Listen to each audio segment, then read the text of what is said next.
One of the talks that I give is entitled The Myth of Normal, which is to say that we think that there are people who are normal over here, and then there's the pathological ones who have depression or anxiety or addiction or schizophrenia or bipolar disorder or any number of other ADHD or any number of other conditions.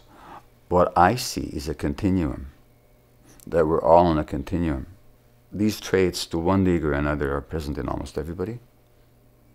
And it's a mythology to think that there's the normal and then there's the abnormal. Well, according to the research, the best place to be a schizophrenic in the world is not North America with all its pharmacopoeia. It's actually a village in Africa or India, where there's acceptance, where people make room for your differentness, where connection is not broken but is maintained, where you're not excluded and ostracized but where you're welcomed, and when there's room for you to act out whatever you need to act out, or to express whatever you need to express. And the whole community might even sing with you or chant with you or hold ceremony with you. And maybe find some meaning in your quote-unquote craziness. So it's contextual and it's cultural. So disease is not an isolated phenomenon of an individual. It's a culturally manufactured, or culturally constructed paradigm.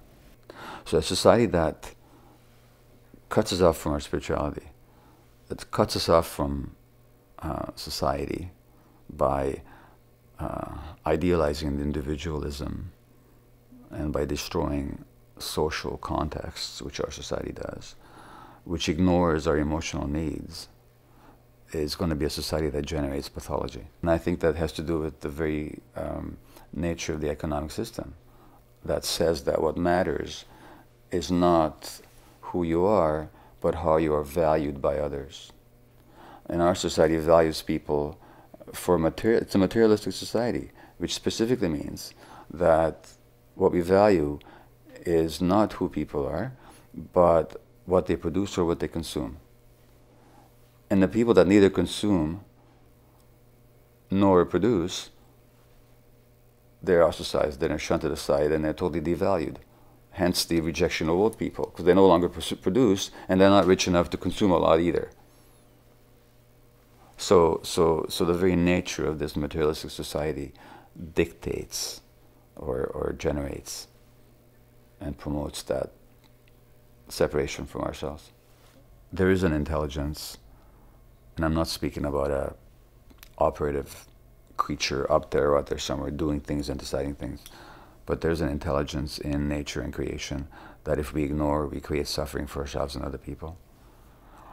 And aligning with that intelligence and aligning with that connection is really what, whether we do so consciously or whether we do so because we're called to do that in ways that manifest compassion and connection and love, that's the way we're meant to be. And so the recognizing that and the striving for it is what I call spirituality. The paths are many. Some find it through religion. Sometimes religion is an obstacle to that. In fact, often it is. But it may be a conduit to it as well, depending on who and how and where. It's what people are seeking. Many other paths that are not religious, but fundamentally there's this spiritual nature that if we ignore, we're actually ignoring an essential part of ourselves.